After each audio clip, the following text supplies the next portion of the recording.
لے لیں گے. یہ بہن نے فرمایا کہ ہم کوئی نیک عمل کرتے ہیں، مثلا نماز پڑھ رہے ہیں، روزہ یا کوئی ذکر الہی وغیرہ، پھر ہم بیچ میں کوئی غیبت کر دیتے ہیں تو کیا ہمارا عمل ختم ہو جاتا ہے اور بعد میں اس عمل کو ہم اس کا ثواب ایصال نہیں کر سکتے؟ دیکھیں، پہلی بات تو یہ کہ آپ نے بڑے بھولے پن سے کہا جیسے غیبت ہوگی. غیبت تو ہو ہی جاتی ہے، اتنا آسان نہیں ہے کہ غیبت ہو جاتی ہے. یہ کیوں کہا آپ نے؟ غیبت سے اپنے آپ کو بچائیں. ہماری خواتین بہت ہی عجیب و غریب ہیں. انہیں ویسے تو جھینگر مچھر بھی خوف زدہ کر دیتا ہے. چھپکلی دیوار پہ چل رہی ہوگی، یہ 5-10 فٹ دور ہے لیکن اچھل کے کمرے سے باہر نکل جائیں گی. یہاں تو اتنا خوف. یہ خوف نہیں ہے کہ آپ منہ بھر بھر کے غیبتیں کر رہی ہیں، آپ تانا زنی کر رہی ہیں، آپ شوہر سے بدتمیزیاں کر رہی ہیں، آپ کسی پہ بہتان اور الزام تراشیاں کر رہی ہیں، اور یہ تمام چیزیں سانپ اور بچھوؤں اور کیڑے مکوڑوں کی شکل میں قبر پر مسلط ہو سکتے ہیں. آپ کو قبر میں رکھ کے لوگ چلے جائیں گے اور ہزارہ چیزیں آپ کو چپٹ جائیں. وہاں کہاں بھاگیں گی مجھے یہ بتائیں. تو اس لیے اگر صحیح اللہ کا خوف ہے تو چھپکلی کو چھوڑیں، ان چیزوں سے ڈریں، غیبت وغیرہ سے بچیں اور بھولی بھالی نہ بنیں یا بالکل بیچاری یا بے بس نہ بن جائے. کیا کریں جی، غیبت ہو جاتی ہے. کیسے ہو جاتی ہے غیبت؟ ایک خاتون دوسری خاتون سے کوئی کر رہی تھی تو کسی نے منع کیا تو انہوں نے کہا کہ پھر ہم کریں کیا آپس میں، ایک دوسرے کا منہ دیکھیں. یعنی اس کا مطلب ہے ان کو اور کوئی موضوع نہیں ہے. اسی طرح کی غیبت اور چغلیوں والے ٹاپکس ہوں گے تو وقت گزرے گا، ورنہ تو بس اس کے علاوہ ٹاپک ہی نہیں ہے. پھر منہ دیکھیں گے ایک دوسرے کا خاموش ہو کر. یہ کیا بات ہوئی؟ تو بہرحال اس کا میں جواب مزید دیتا ہوں، یہ لکھیں ایک مختصر سے بریک کے بعد. بسم اللہ الرحمن الرحیم. تو ہم اپنی بہن سے گزارش کر رہے تھے کہ غیبت کو اپنے لیے ایسا لازم و ضروری بھی نہ سمجھیں اور اس کے سامنے یا اس قسم کے جو ماحول بن چکے ہیں اس کے سامنے اپنے آپ کو بے بس تصور کرتے ہوئے اس میں مشغول ہو جانا یہ بھی غلط ہے. تو اس لیے اجتناب کریں. لیکن بہرحال یہ ضرور ہے کہ اگر کوئی غیبت یا چغلی کرتا ہے تو ہماری نیکیاں نکل کر اس شخص کے نام اعمال میں چلی جاتی ہیں. لیکن کس عمل کی نیکیاں گئی ہیں یہ کنفرم نہیں ہوتا. اگر آپ نے نماز پڑھی ہے تو ہو سکتا ہے اس کی نہ جائیں، پہلے کوئی آپ نے عمل کیا اس کی چلے جائیں. لہٰذا یہ گمان کرنا کہ میں نے اگر نماز روزہ رکھا تھا یا نماز پڑھی تھی روزہ رکھا تھا اور اب غیبت ہو گئی تو یہ نماز روزہ ختم ہو گیا، اس کا ثواب دوسرے کو چلا گیا تو ایصال کیا کریں، یہ چیز صحیح نہیں ہے. کیونکہ آپ کیسے یہ فیصلہ کر سکتے ہیں کہ کون سا ثواب یا کس عمل کا ثواب آپ سے چھن چکا ہے. لہٰذا اگر فرض کریں غیبت چغلی ہو جائے، اللہ تبارک و تعالیٰ کی بارگاہ میں پکی توبہ کریں، آئندہ اس سے اجتناب کریں، اور جس عمل کے بعد ایسا ہوا ہے وہ عمل آپ اس کا ثواب بالکل ایصال کر سکتے ہیں کیونکہ کنفرم نہیں ہے کہ ضائع ہوا. اور یہ بھی یاد رکھیے کہ جب کوئی اللہ تعالیٰ کی بارگاہ میں سچی توبہ کر لیتا ہے، توبہ کا مطلب ہے کہ اللہ کے خوف کی وجہ سے کیے گئے گناہ کے بارے میں یہ ارادہ کرنا کہ آئندہ میں یہ گناہ کبھی نہیں کروں گا یا نہیں کروں گی، تو وہ پھر آپ کا جو یہ غیبت کا گناہ مٹا دیا جائے گا. جب غیبت کا گناہ مٹا دیا جائے گا مجھے اللہ کی رحمت سے امید ہے کہ آپ کی گئی ہوئی نیکیاں بھی آپ کو واپس مل جائیں گی. تو بہرحال توبہ کریں اور اس عمل کا ثواب ایصال کر سکتے ہیں.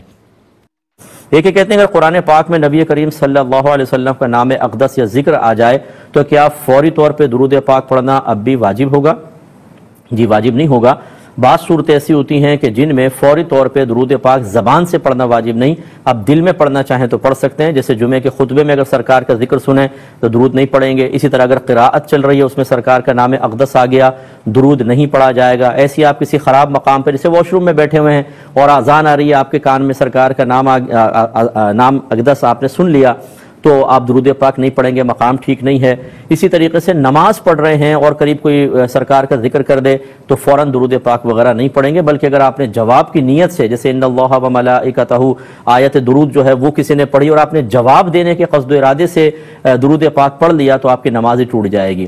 ہاں چونکہ اس آیت درود میں حکم ہے کہ خوب درود اور خوب سلام بھیجو، اس حکم کو پورا کرنے کی نیت سے اگر آدمی پڑھ لے تو کوئی مسئلہ نہیں، لیکن ایک شخص کو جواب دینے کے قصد و ارادے سے اگر درود پاک پڑھا تو نماز کا فساد ہوگا. تو معلوم ہوا کہ درود پاک پڑھنا بہت افضل عمل ہے اور بعض صورتوں میں واجب بھی ہے، لیکن خود شریعت بعض مقامات پر خاموشی کو لازم قرار دے دیتی ہے، وہاں درود پاک پڑھنا آپ کے لیے قابل گرفت ہو جائے گا. یہ کہتے ہیں کہ سنا ہے جو مسجد میں پلاسٹک کی سبز ٹوپیاں ہوتی ہیں اس کو پہن کر نماز نہیں ہوتی، کیا یہ صحیح ہے؟ ایسا دیکھیں کوئی عالم تو نہیں کہے گا، جاہلی کہے گا. نماز ہو جاتی ہے لیکن ان ٹوپیوں کا استعمال حالت نماز میں مکروہ ہے. وجہ اس کی یہ ہے کہ اتنی گندی اور غلیظ ٹوپیاں ہوتی ہیں، بعض اوقات یہ کثرت استعمال کی وجہ سے میل ان کے اوپر میل کی تہیں جمی ہوتی ہیں.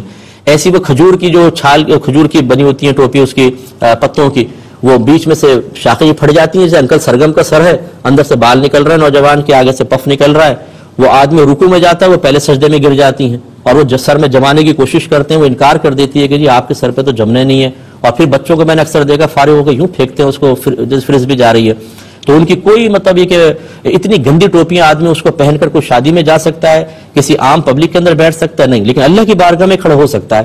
یہ صحیح نہیں ہے. آپ اپنی ایک ٹوپی بنائیے نماز کے لیے, صاف ستھری سی ٹوپی, اچھی ٹوپی بنائیں, تھوڑا سا پیسہ خرچ کریں اس میں, ساتھ لے کر جائیں, وہ پہن کر اللہ کی بارگاہ میں کھڑے ہوں, تاکہ احساس ہو کہ آپ جب نماز پڑھتے ہیں تو اللہ تبارک و تعالیٰ کی عظمت آپ کے قلب میں ہے اور آپ اس ذات کی تعظیم کر رہے ہیں. اس لیے اس ٹوپی میں نماز مکروہ ضرور ہے, یعنی مکروہ تنزیہی کہہ لیجئے, مکروہ تحریمی بھی نہیں, لیکن یہ قول کہنا کہ جی اس کو پہن کر نماز ہی نہیں ہوتی, یہ شریعت پر افتراء ہوگا, ایسا جائز نہیں ہے. ایک یہ کہتے ہیں کہ ہمارے مسجد کی دیوار ہے, اس کے اوپر آیات لکھی ہیں, تو ان کا عکس جو ہے نیچے ٹائلوں پر آتا ہے. اب جب ہم ٹائلوں پہ کھڑے ہو کے نماز پڑھتے ہیں تو وہ عکس پہ گویا کیسا لگتا ہے جیسے آیت پہ کھڑے ہو کر پڑھ رہے ہیں. کیا حکم شرع ہوگا؟ دیکھیں شدید ترین بے ادبی ہے, بالکل بے ادبی ہے, بہت بڑی.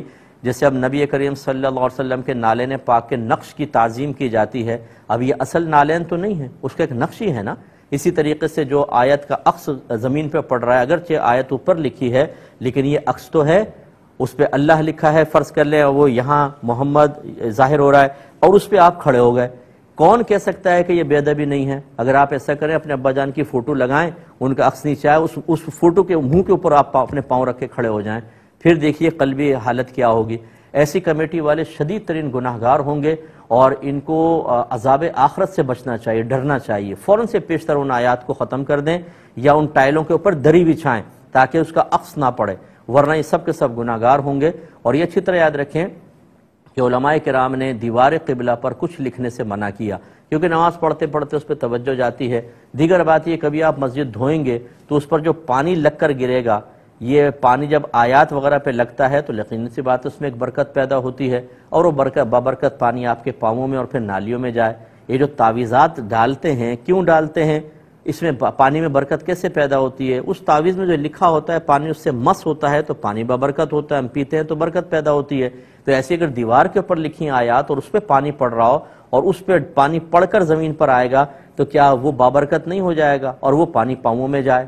اب تعویذ کا پانی تو آپ بڑے احتیاط سے رکھیں, جو بچ بھی جائے تو اس کو گملے میں ڈال دیں, لیکن اس کی کوئی پرواہ نہ کریں. ایسے ہی مسجد کے باہر دیواروں کے اوپر آیات لکھوا دینا, یہ بھی بالکل ٹھیک نہیں ہوتا. بارش آتی ہے, بارش کا پانی پڑتا ہے اور وہ پانی نالیوں کے اندر آتا ہے, قدموں کے اندر آتا ہے, بعض اوقات گٹر کا پانی اس میں شامل ہو جاتا ہے.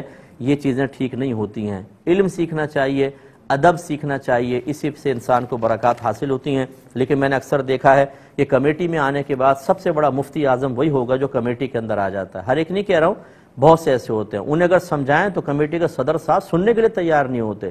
اسی مسجد کے اگر امام عالم بھی ہے, خطیب بھی ہے, مفتی بھی ہے, لیکن وہ چونکہ وہ لوگوں کے چندے سے ان کو سیلری دے رہے ہیں تو سمجھتے ہیں یہ ہمارا نوکر ہے, اور پھر اس کی بات کی اہمیت ہی ان کی نگاہوں میں نہیں ہوتی, بات سننے کے لیے تیار نہیں ہوتے.